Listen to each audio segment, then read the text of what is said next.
Imagine if strangers are paying $15,000 to put your selfie into their wallets, literally. And what if I tell you there are 500 of these strangers who had or still have my selfies in their wallets as we speak? And among them are billionaires, successful entrepreneurs, VC partners, and the most popular YouTubers in the world.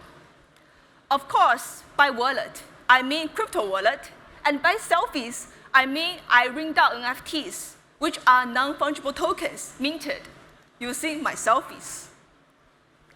Hello everyone, this is Irene. I'm the face and the man behind Irene Zhao, and I'm also the founder of SO-COL, a Web3 platform which allows brands and creators to launch NFTs at the click of a button. I know some of you might be really disappointed when I come out, because I don't look exactly as hot as my NFTs. You don't have to tell me now. I will find out later on Twitter anyways. But the Twitter haters were the least of my concern when people thought I'm just a hot girl who raked millions of dollars from selling my revealing photos. Or should I be concerned at all? So in my journey of dealing with controversy that was created by Irene Zhao, I learned 3 very important lessons. And the first one is, people don't care about the truth as long as they are entertained. So when the peak price of my NFT was about $20,000, people on crypto Twitter were shocked because it was so ridiculous. If you look at NFTs closely, you can see they are badly photoshopped. And some of my body parts even went missing in the photos because our intern did a terrible job. So everyone started to ask, who is she? Who is Irene? Is she even a real person? And one big KOL on Twitter digged out a photo of me from a foreign clothing blog shop. And he claimed that I'm a man who stole the blog shop's online photos to post on Twitter. Clearly, it's the other way around. So I posted 10 other photos of me in the exact same outfit to prove, well, I'm me. But nobody believed me. And it went so bad that one of my advisors actually went to a VC party hosted by A16Z. And when they were talking about Irene Zhao, the founder of A16 was like, oh, Irene, isn't she a guy? And at that point, we realized we have to do something. So my team and I decided, let's do a live stream to answer people's questions live about our projects. So we did a live stream, we posted a video on YouTube. Do you think it solved the problem? Of course not. People watched the video and refused to believe the video is real. And they said everything in the video is AI generated. So they insist that I'm a model from China who can't even speak English, and there is this man who wrote all my tweets and used this Asian girl image as a thirst trap. I know it sounds pretty absurd now, but at that point, I was trying so hard to prove that I'm not an AI with a male coding me out. But from those experiences, I also learned really fast that people don't really care about the truth. They only want to be entertained by the story. And the good thing is, my Twitter engagement during that time was really insane.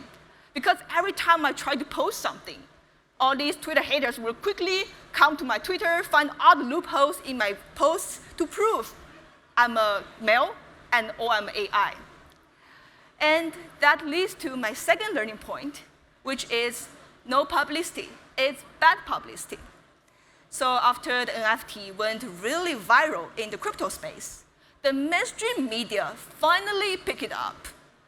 This time, they didn't question whether I'm real or if there's a man behind me, but it was worse.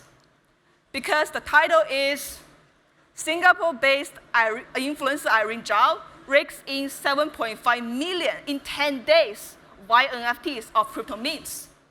Wow. Now everyone on the internet and around me thought I'm a millionaire. And it's so widespread that even the colleagues of my auntie in the most rural part of city of China saw the news on TikTok. And everyone around me started to ask, how did I make so much money? By selling my sexy photos. And you know what?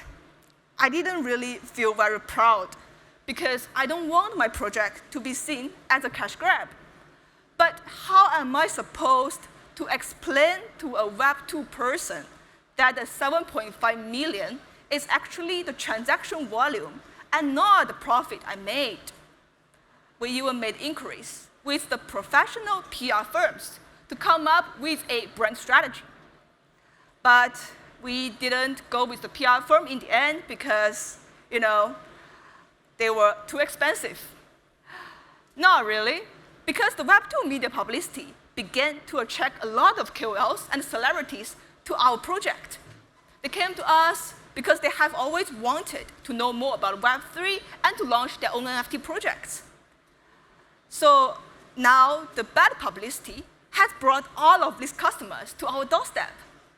Every day we receive tons of inquiries about people wanting to launch their own NFTs.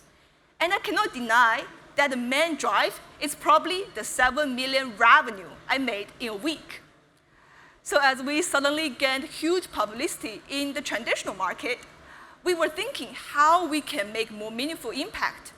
So we donated $100,000 to AgPact, the largest anti-human trafficking organization in Southeast Asia.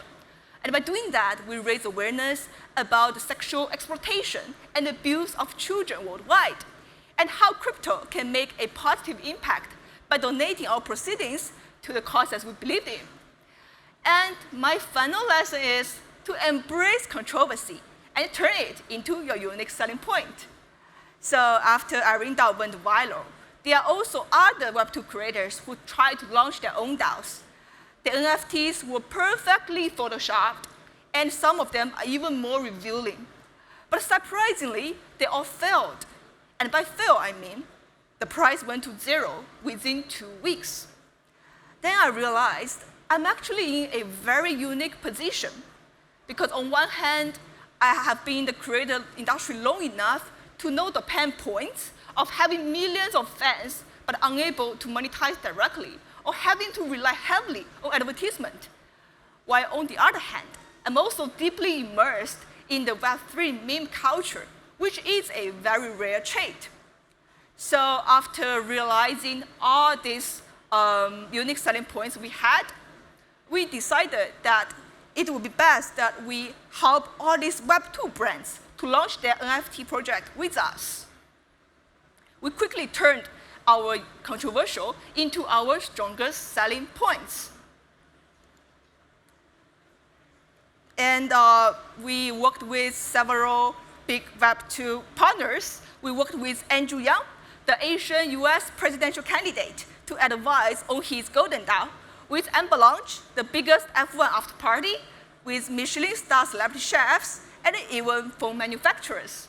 The controversy helped VCs to understand who I am, why my business exists, and why I can do it better than those who are not created themselves or have no experience launching an NFT project before. The controversy also encouraged creators to jump into the Web3 world, because when they relate to our why, the shared pain points as creators, they develop a deep connection with my brand and are more willing to launch an NFT with us. So when what happened to me was so bizarre, controversial, yet so impactful, I quickly turned the controversy into my unique brand story. So today, for me, being controversial means having more power and more opportunities. If I can do it, then those creators who are way hotter, more talented, can do it too. Everyone can launch their own versions of Irene DAO at the click of a button with SO-COL. Thank you so much.